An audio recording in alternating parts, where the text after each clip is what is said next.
Yo, Mike, we're back, Mike. Hey, we're back. We're back, and we're back. I didn't hear the count on the way in. Hello, everyone. Titans free agency signings for the first day of free agency. Wan'Dale Robinson, Chris mentioned him earlier. That was the worst kept secret in the entire National Football League. Everybody knew. Oh, there's no tampering. Everybody knew that Wan'Dale Robinson was going to Tennessee, and there's the rest of them. They didn't ridiculously overpay, and there's connections. Exactly. They're tapping into existing pipelines. Exactly. They're not rolling the dice on a stranger. Right.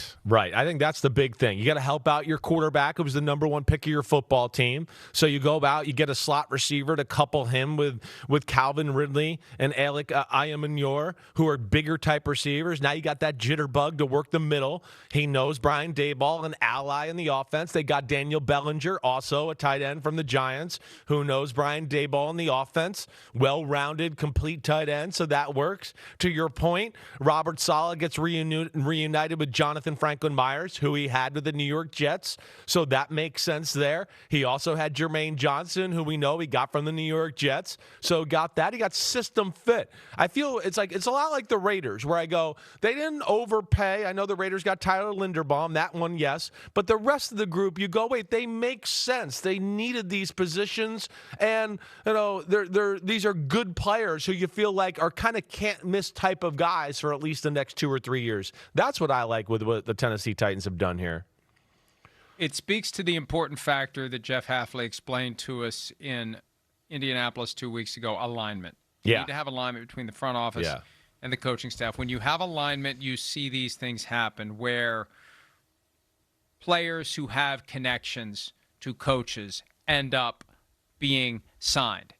The front office understands when the coach tells me this is a guy we need, I need to listen to it, and I need to give the coach the tool that he needs to help the team be as good as it can be. Yeah. And on the issue of tampering, we need to take a break soon, so let me just say this on the way out the door.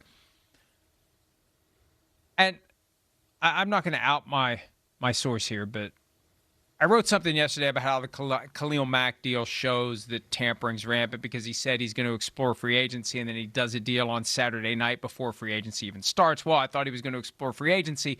He did. There's tampering. And somebody as part of the broader structure was trying to push back on me a little bit. It's like, we're really going to say are you trying to say there's no tampering? What are you trying to say here? Of course there's tampering. Of course there is. We're just pointing it out.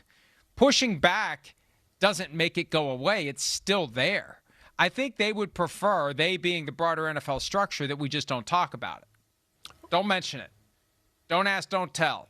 No tampering. But come on, let's be real. Let's not lie to people. Of course there's tampering, and Wan'Dale Robinson proves it. Everybody knew that was happening. Yeah, well, I think there's a lot of cases of that. It's where I'm almost like I don't even care about the word tampering anymore. It's just it's normal, run of the mill, how you run your business. It's how you do it day to day now. So that's where it is. It's a different era. But I do like what the Titans did, no doubt about that. And Alante Taylor and Cordell Flatt, right, also added to that the corner position, 2 guys that can play nickel or outside that'll fit that Seattle scheme. Tennessee had a good first day of free agency. Hi, it's Mike Florio. Thanks for watching PFT on YouTube. Hit subscribe for the latest news and analysis from Pro Football Talk.